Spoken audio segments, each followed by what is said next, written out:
King Henry II's reign is marked by both commendable and controversial actions. Evaluating his positive contributions, such as legal reforms, alongside his negative actions, like conflicts with the Church, provides a balanced view. Students will paraphrase these events, supporting their opinions with textual evidence, enhancing their analytical and writing skills. In this lesson, we delve into two perspectives on King Henry II. We'll conduct a close reading of Chapter 7, focusing on his most significant actions. Using the structure of a persuasive paragraph poster, students will model and practice supporting their opinions. Activity pages and graphic organizers will aid in planning persuasive paragraphs effectively. To craft a persuasive paragraph, start by stating your opinion clearly. Support it with 3 reasons, each backed by text evidence. Use transitions to connect ideas smoothly, and conclude with a strong sentence.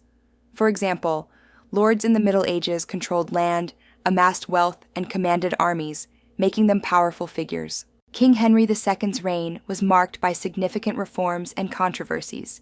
Positively, he restored the monarchy's power, reformed the court system, and innovated army recruitment.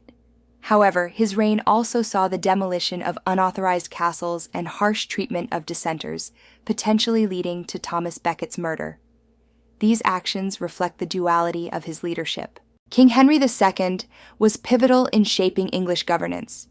He reformed the justice system, enhancing fairness and efficiency. His financial reforms stabilized the economy, while his military strategies strengthened the kingdom's defenses. These actions not only consolidated his power, but also laid the groundwork for a more centralized and effective monarchy. William the Conqueror's death led to turmoil in England, with nobles vying for power. His great-grandson, Henry II, ascended the throne in 1154 Common Era. Henry II, like William, was determined and bright, implementing significant reforms in justice, finance, and military. He challenged the powerful nobles, curbing their influence and restoring order. William ruled with an iron fist, an idiom illustrating his strict control over people and events. This phrase, unlike a literal interpretation, emphasizes his authoritative governance. If it were a cotton fist, it would imply a softer, less strict rule. Literary devices like idioms enhance understanding and engagement by vividly conveying ideas. Henry II, described as bright and determined, reformed justice, finance, and the military. Bright here means intelligent and quick to learn. He ordered unauthorized castles demolished and imposed the shield tax on nobles, allowing him to hire soldiers instead of relying on noble-provided troops, thus strengthening his control. During Henry II's reign, treason was tried in the king's court. He reformed the legal system by establishing a circuit court system where judges traveled to hear cases. This system replaced trial by ordeal, where innocence was tested through dangerous tasks. These judicial decisions laid the foundation for common law, strengthening the monarchy's authority. Henry II revolutionized the English legal system by creating a circuit court system. Judges traveled to hear cases, and their decisions informed future rulings, forming the basis of common law. This system restored the monarchy's power, which had diminished after William the Conqueror's death, ensuring a more consistent and fair legal process across England. Henry II appointed Thomas Becket as Archbishop of Canterbury to limit the Church's power. However, Becket took his role seriously and opposed Henry's plans. This disagreement led to Becket fleeing to France, supported by the Pope, who threatened Henry with excommunication, a severe consequence in the Middle Ages. The Pope responded to Henry's plan by threatening excommunication, a severe consequence in the Middle Ages. This threat highlighted the Church's power and the potential spiritual isolation Henry faced.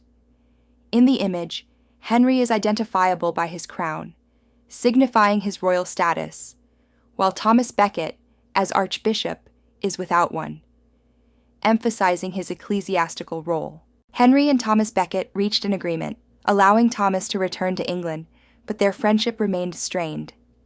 During a royal dinner, Henry's frustrated remark, "Will no one rid me of this troublesome priest?"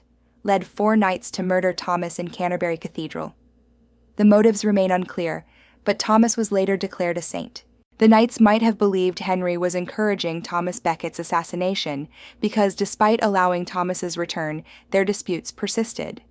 The phrase, "it is said," suggests uncertainty about Hnery's remorse, indicating a lack of concrete evidence regarding his feelings about Thomas's death. Eleanor of Aquitaine, once queen of both France and England, was a formidable figure. Married to Henry II, she bore 8 children. In 1173, 2 sons plotted against Hnery, leading to Eleanor's house arrest. Upon Henry's death, her son Richard I released her. Eleanor governed England during Richard's Crusades, earning her a reputation as an influential woman. The Crusades, a pivotal series of wars, began in 638 Common Era, when Arab armies captured Jerusalem.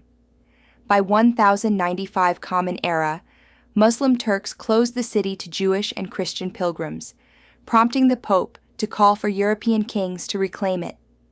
Between 1095 and 1291 Common Era, 9 crusades occurred, fostering trade and cultural exchanges between Europe and the Middle East. As a young crusader, you endure harsh conditions, traveling across deserts with red, itchy eyes and a parched mouth. 2 years have passed since leaving your homeland. You've faced extreme climates and disease, yet survived. Bearing a red cross, you aim to recapture Jerusalem, inspired by those who fought with Richard the Lion-Hearted. In the Middle Ages, the poor primarily consumed grains, vegetables, and legumes. For dental needs, people often visited barbers, who also performed tooth extractions. As you and your fellow knights rest, Jerusalem looms ahead. You prepare for the battle to reclaim this sacred city, kneeling in the sand to pray for victory. Observe the stained glass window closely. Identify the letter hidden within its intricate design. Once found, document this letter on activity page 2.3. This exercise enhances your attention to detail and appreciation for medieval artistry, crucial for understanding historical contexts. Discuss the dual impact of King Henry II on England. Identify his most positive and negative actions, and justify your choices. Reflect on the word acquire, meaning to get, and its antonyms like lose or abandon. Use these insights to articulate your understanding of Henry's legacy and the concept of acquisition.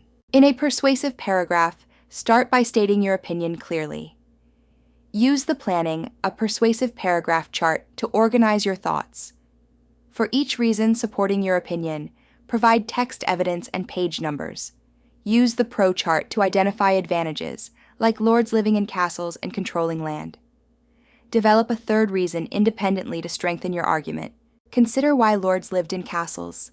They had wealth and control, taxing serfs and townspeople due to special privileges from the king. This hierarchy placed them at the top, allowing them to amass resources. Use the lords and serfs graphic organizer to find text evidence, like the lord owning land and controlling workers, to support your opinion. A compelling reason to be a lord in the Middle Ages is the control over land and people.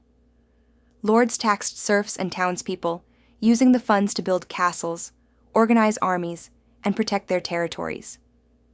This power and wealth made the lordship an enviable position, offering security and influence. Lords in the Middle Ages had the privilege of education, learning to read, write, and master skills like swordsmanship and music.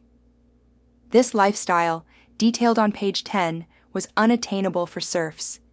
Encourage students to use activity pages 2.6, 8.1, and 10.3 to draft their own reasoned sentences, emphasizing these advantages.